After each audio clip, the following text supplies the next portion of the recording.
Museums are known for their exciting exhibitions and events, but did you know that museums can also be a sanctuary of self-care? Hit pause on your busy week every Wellness Wednesday with Mind and Mood Recharge at the Penn Museum, powered by Penn Medicine. Every first Wednesday from 5 to 8 p.m., starting November 5th, get centered with all levels yoga, sound bath, guided meditation sessions, and more in this revitalizing after-hours experience. Penn Medicine staff and patients get in for free. Look for the code from Penn Medicine or show your Penn Medicine ID at the door. For more information, head over to penn.museum/recharge. Hey, Philly. So next month, we've got a big task on our hands, Election Day. It's on Tuesday, November 4th. We'll be voting for district attorney, local judges, and whether 3 state Supreme Court justices can keep their seats. That decision could shape whether Democrats or Republicans control Pennsylvania's highest court and affect major rulings on everything from election law to abortion access. Mallory Falk from our sister podcast, CityCast Pittsburgh, talks with Spotlight PA's Capitol reporter Stephen Caruso about this race here in the Commonwealth, what's at stake, and why so much money is getting poured into what's known as judicial retention. It's Wednesday, October 22nd. I'm Trinae Nuri, and we're talking politics.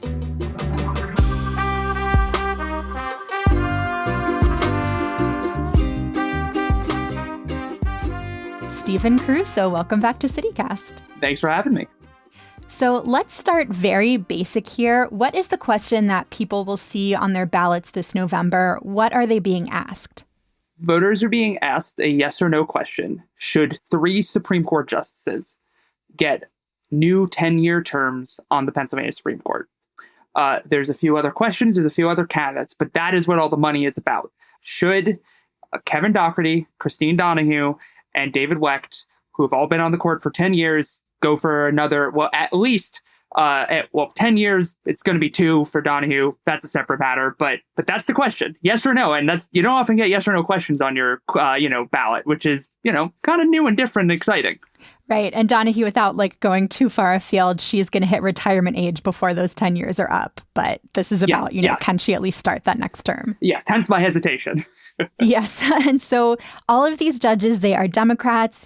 But let's talk about what's at stake in this election. Why is this question about whether or not to retain these judges so important? And why are people pouring lots of money into this? So the Pennsylvania Supreme Court is made of 7 justices. A majority of the court is 4. Right now, Democrats have 5 seats, or judges elected as Democrats. This majority has ruled on everything from redistricting to labor laws to abortion, guns. Go down the list. They have ruled on cases on these weighty issues that impact everyone, if not every day of their life, at least every other day. And because of that, there's been a lot of money of folks who want to influence the agenda around these issues. For instance, this court struck down a map that was drawn for the congressional districts by Republicans as an unconstitutional gerrymander in 2018. They then commissioned and implemented their own map when then Governor Tom Wolf and the Republicans, who still controlled the General Assembly, deadlocked and had to replace it. That map brought the Commonwealth from 13-5 Republican control of the delegation to an even 9-9.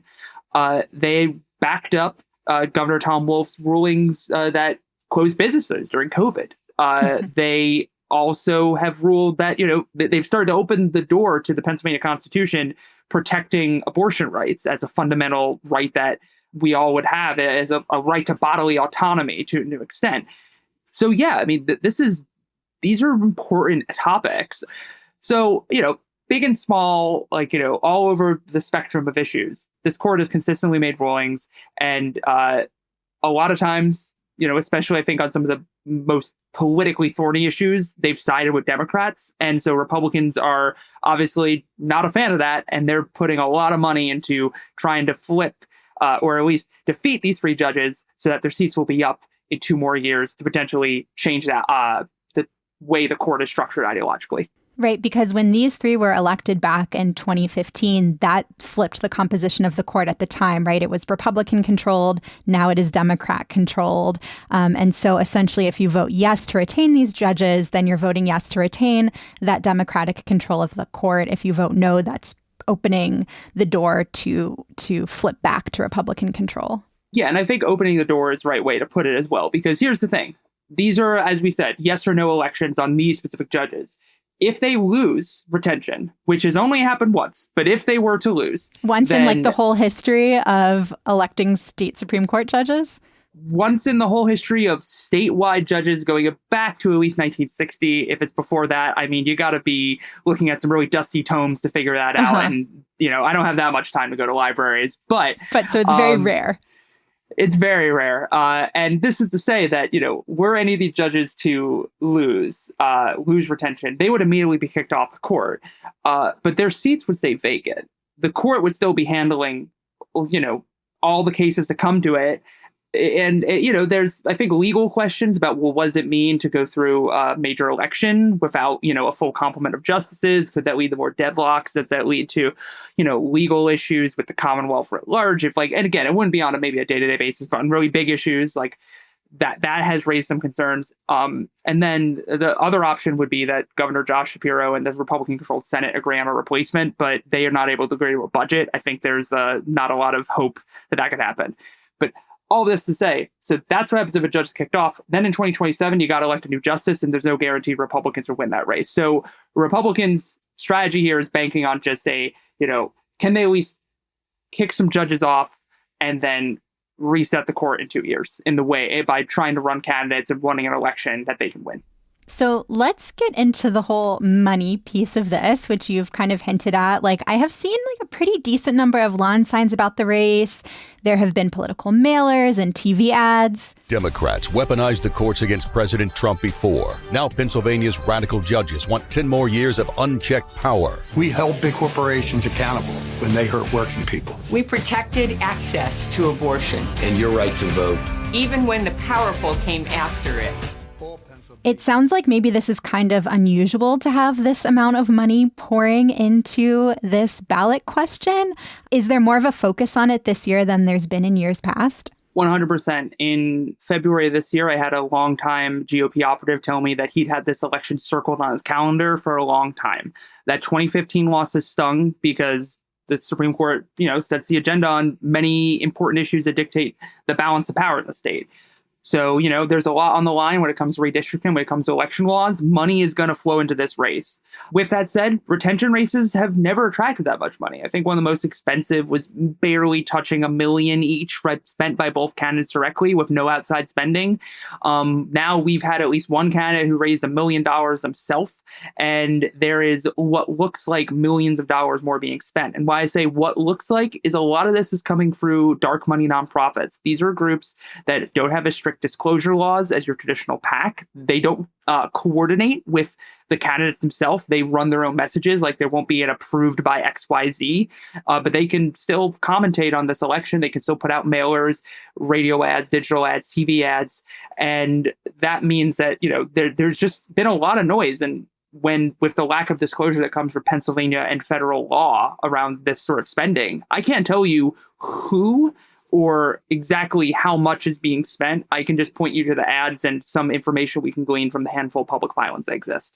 And is this dark money going to support retention, to oppose retention, or is it actually flowing both ways? So what we can say for sure is that there is definitely one dark money group known as Citizens for Term Limits that is running ads opposing retention. Mm-hmm. So you might have seen their text messages or mailers. They have the same address as the Commonwealth Foundation, Commonwealth Leaders Fund, and Commonwealth Partners. These are all groups for the politically super aware listeners might know. This is part of a network of politically active groups that are funded by billionaire Jeff Yass, who's spent a ton of money in Pennsylvania in the last couple of years. Yeah. Big funder, particularly of Republicans, sometimes Democrats. That's a whole other conversation. But that's been one of the biggest sources.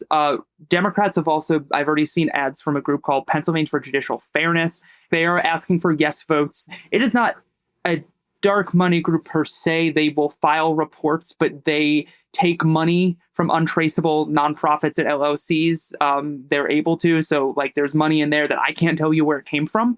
I just know it's there, and they got $1 million from, Americans for a Better Future. This is kind of a lot of how politics works now, is that when you can spend money in an unlimited fashion, you can spend money that can't be traced, a lot of it's going to go towards these PACs that do that, because it makes it easier to hide who's actually, who's funding you.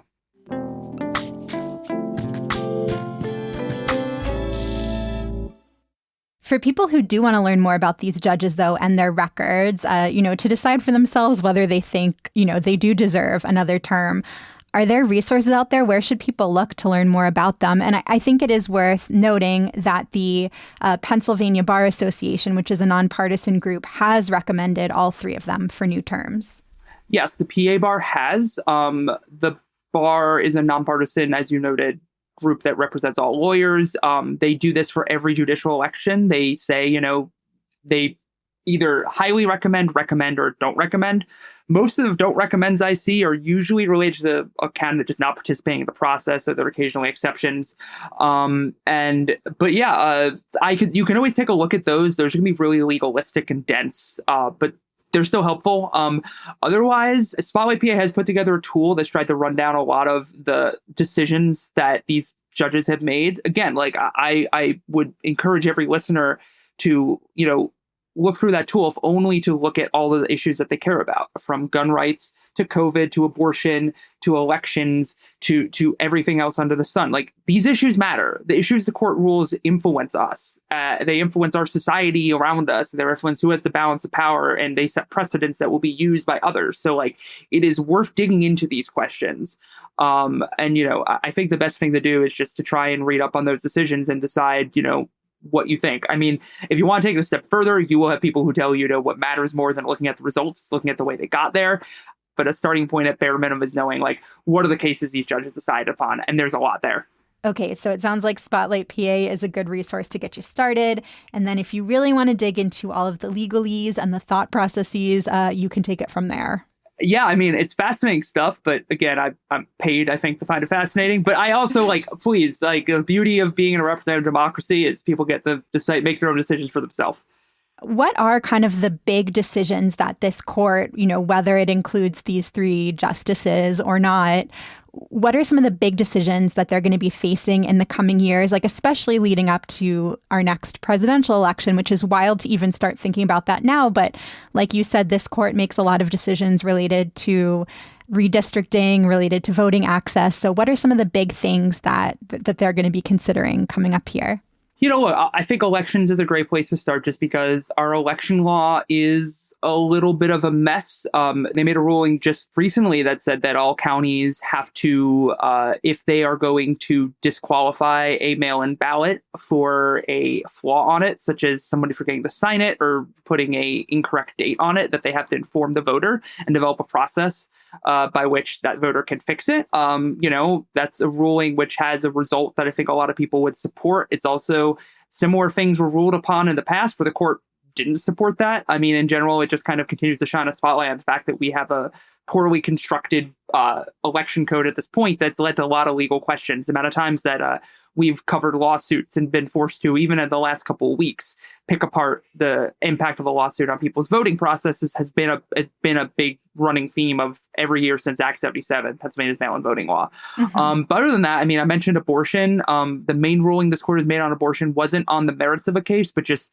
that a case should be retried. This was between some abortion providers and the state, claiming that the state's Medicaid system should cover abortion. This is a case that will get very much to the heart of is abortion protected by the state constitution? So that case is probably going to make its way back up to the Supreme Court. The justices were basically openly noting they expected that in their decisions. I would also just say that, redistricting, again, talk about things I can't believe I have to mention, but, time comes around quick. The court, if the lawmakers who draw the state house maps and the state senate maps can't agree on someone to referee their internal process by which they do it, the Supreme Court picks. And that process led to former Pitt Chancellor Mark Nordenberg chairing the most recent commission. These maps have given us a Democratic majority in the House and a Republican majority in the Senate. Drawing the maps leads to a lot of power. Controlling the court gives you a leg up in deciding what those maps are going to look like in a couple of years. So all of this to say, and that's just scratching the surface. I don't know every single case that's been before this court. I'm sure there's so many more I'm missing, but I don't think I can understate the importance of the role a top court in a state represents. They are the final arbiter of law and order and justice for all 13 million Pennsylvanians. Stephen Caruso, thank you so much for keeping us informed. Thank you for having me. Remember, Election Day is November 4th, and the last day to request a mail-in ballot is October 28th.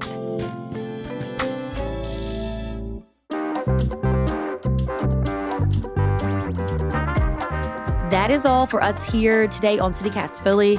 If you enjoyed this episode about judicial retention and other races you should watch out for, tell a friend and rate the show. Leave us a review and hit that subscribe button.